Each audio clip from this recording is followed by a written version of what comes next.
KSI, Jake Paul.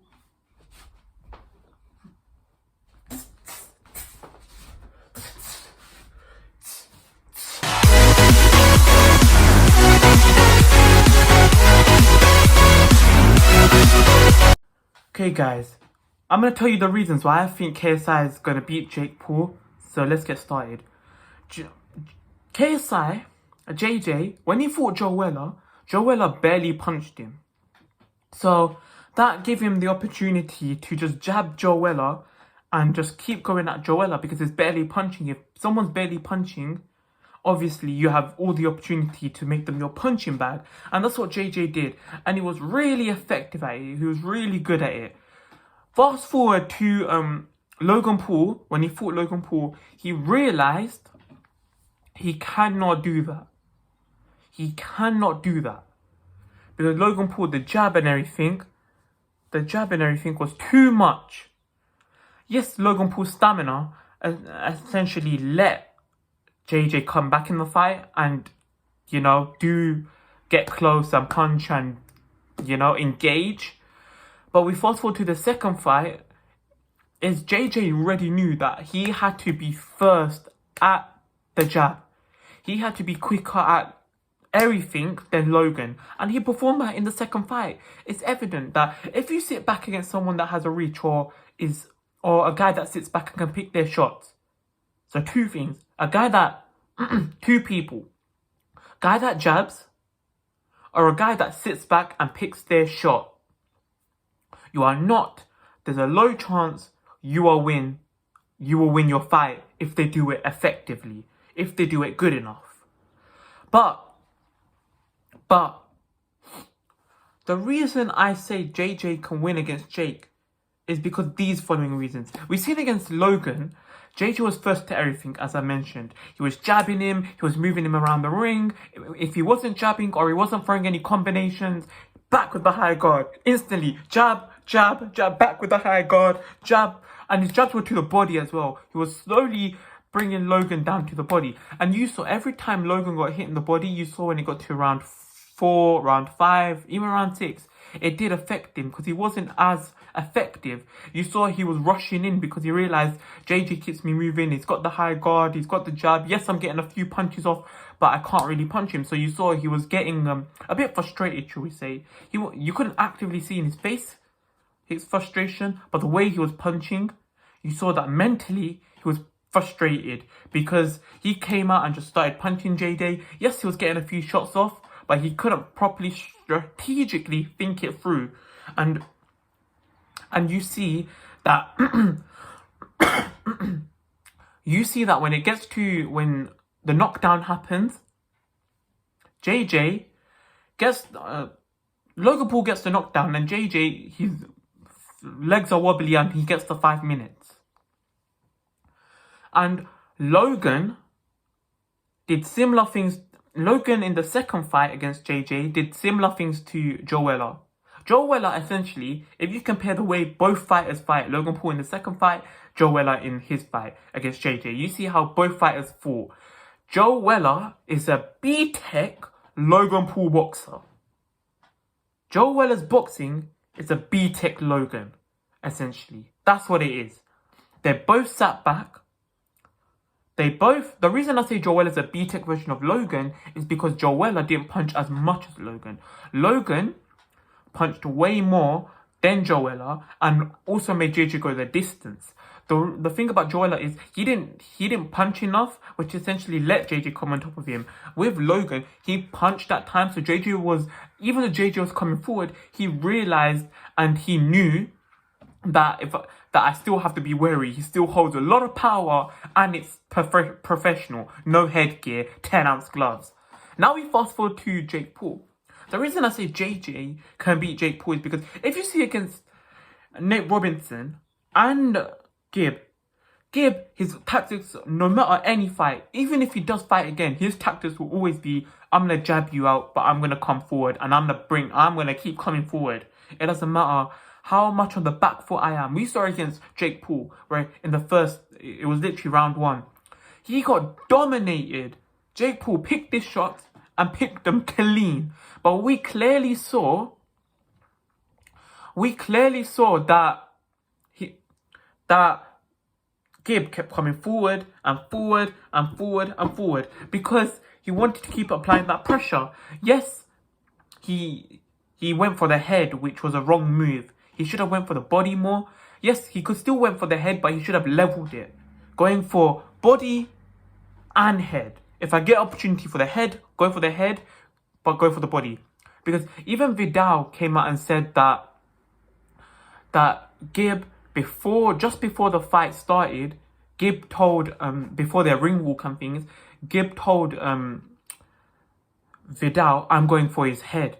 And so Vidal had to instantly change the way he was going to manage throughout the fight and manage the tactics and things to cater for what Gibb wanted to do and jab and apply pressure to Jake and punch him at the head. So he had to change his tactics last minute just to accompany what Gibb did. Because Vidal came out and said that I want Gibb to go for that body. And that's what we saw with JJ. That if you constantly punch to a body, you will slowly break down your opponent. Who knows that if Gibb, if he kept going for that body of Jake Paul, who knows, he probably would have won. But Jake was really good at sitting back. Even against Nate Robinson, you saw he sat back. But when he engages, when two fighters fight together, Nate Robinson and Jake Paul, Jake wasn't that great. He's a good boxer. If you compare him to JJ and Jake, I still give him credit. He's a good boxer. But compared to Nate Robinson, yes, he was doing Gibbs' tactics slightly better. He didn't go... Gibbs' tactics are to pressure, but Nate Robinson didn't keep pressuring Jake because of he's got longer reach than Gibbs, so he didn't need to keep constantly going on Jake. But he still did go for the head like Gibb did, but he switched it up. He also went for that body. He switched the levels up to give Jake Paul something else to work with. But essentially, he kept rushing in, kept going for Jake. He didn't sit back. And then pick his shots like Jake was doing. And essentially, when Jake saw the opportunity that this guy's just punching and then his punches don't have an effect, he went on him and punched. And when he gets close, he's not that great of a boxer. He just holds power, which can get someone down. Combos, power, bang. If you see JJ against Logan in the second fight, he constantly jabbed to the body. He constantly jabbed to the body to break Logan down. And it did break Logan down. Because JJ, every time he punched, he'd be with the high guard or he'll be moving. Like constantly getting away from Logan's punches. Keep him moving around the ring. Keep the angles changing. But keep the jabs going. And as soon as my jab and my punch and my combos and everything's done, back with the high guard. That's what JJ was doing. And you can clearly see that on YouTube. When you watch the Logan versus JJ second fight, you can see JJ do these tactics. And against Jake Paul, I feel like that would be very effective. That will be very effective because Jake has never had someone constantly punch him in a way that he will know his plan. JJ's plan will not to be his plan won't be knock out Jake Paul. JJ's plan is going to be like he did with Logan. If he gets an opportunity to throw combos and to knock out his opponent and knock out Jake Paul, he'll knock out Jake Paul. If he doesn't get that opportunity, he's not going to rush it. He's going to slowly break down Jake with that jab. And with his jab, he steps in. And that's what you need to be doing. Like, if you step in with your jab, you get much more power than just having a stiff jab, but you don't step in. You need to do stiff jab. Make sure your arm is nice, long, and erect, and not like floppy or anything.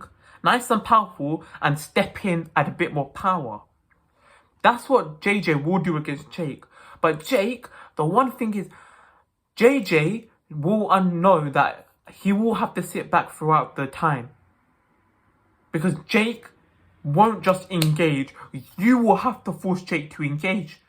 And that's what so many fighters have failed to do. You saw when Deji sat back because of his stamina, Jake kept coming forward. When JJ sits back, which I feel like throughout, there's a 6-round fight, so I feel like JJ will sit back. Pardon? I feel like JJ will sit back. Jake will have to come on top of him, and that's where I feel like Jake's downfall is gonna be. Because we've seen in previous fights, it's Joella. When Joella sat back, JJ kept coming on top of him. But because Joella didn't punch enough, it affected Joe more than JJ. You saw in the round 1, Joella versus KSI, when JJ came forward and then Joe instantly punched and come forward. He was getting a success. He was throwing those combos. He even put JJ on the ropes for a bit. Logan did the same thing. Logan... when JJ... in round 1 and round 2, when JJ sat back in the first fight against Logan, and Logan constantly threw the jabs out, and Logan threw jabs out, he got success, but he even got some success to throw some hooks and things. You saw in the first fight, round 1, round 2, he got Logan, he didn't just jab, he knew JJ was sitting back, but he constantly jabbed, but he also saw some opportunities and he took those opportunities to hook and give JJ something else to work with. And he made a meal out of it. But against Jake Paul can initially beat JJ by sitting back. You can't win a fight by just sitting back and then picking your opportunities. But Jake will have to do that right. You can't force that. That's a long procedure. You have to go with that throughout the entire fight. This is the thing. As soon as you wait for your opponent to come to you and then you're picking your shots, just waiting for those counters or waiting for those opportunities, and you're picking your shots, they have to be shots that actually hit your opponent and actually make some damage. Can't just sit back and then you're picking your shots and they're not good enough shots. If you pick your shots, if you sit back and pick your shots, you have to be picking high quality shots. And I feel like Jake, he can pick those high quality shots, but against JJ is not gonna give Jake the opportunity to pick high quality shots against him. As we saw against Logan in the second fight, he's gonna be in, he's gonna be out, moving, back in, high guard. And when he steps out, he's instantly back. He was back with the high guard. That's what he needs to do. And I feel like that's the way JJ will do it against Jake. He will step in. He will jab to the body. Keep jabbing to the body. And when he's close, if he gets an opportunity to throw combos, he will do that. Then he will be back out. And when he's not punching and he's back out and slightly trying to get out of range, he'll be back with that high guard. Back with that high guard and bang. As soon as he's back with that high guard and he stepped out of range, he's going to be moving around the ring, not giving Jake the opportunity to punch him. I feel like with Jake, he doesn't move around the ring enough. He allows his opponent to essentially move him. Yes, you could say his tactics of sitting back, the opponent does majority of the work. But I feel like against JJ, you can't do that because JJ can then just sit back. And if JJ sits back, Jake has to go on JJ. Jake has to push forward. There's no way for him to win. And I feel like JJ's defense isn't the best, but it's better. It's better than Jake's. His defense is better than Jake's. Jake Paul's defense only looks great because the punches he's receiving aren't that great and effective.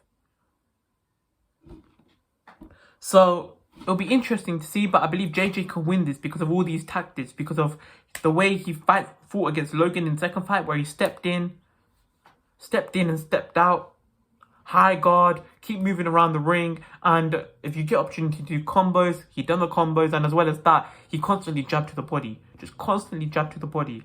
And as he jabbed to the body, he dropped his head.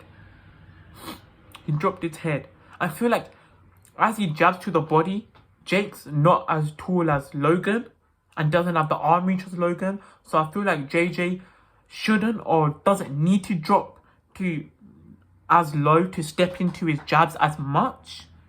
But if he does, he needs to be wary because against Jake will clock onto that and he'll then uppercut JJ or something. He will be I feel like Jake, he's more of a better boxer, and as well as that, he's more of a strategic boxer. He's more of that strategic type boxer, and tactically, he's more of that tactic type boxer. That's why he sits back and picks his shots, because it plays into his tactics and works for him. But against JJ, a guy that actually is going to make you engage with him, and a guy that's going to change the angles and actually make you work, Jake's tactics could get nullified. So it'll be interesting to see. But if you're new around here, subscribe. Be sure to check out Oriflame and my other videos. And those were the reasons why I believe, looking at JJ's previous fights, that he will take some tactics from them, combine it to his new tactics, and he will become victorious against Jake.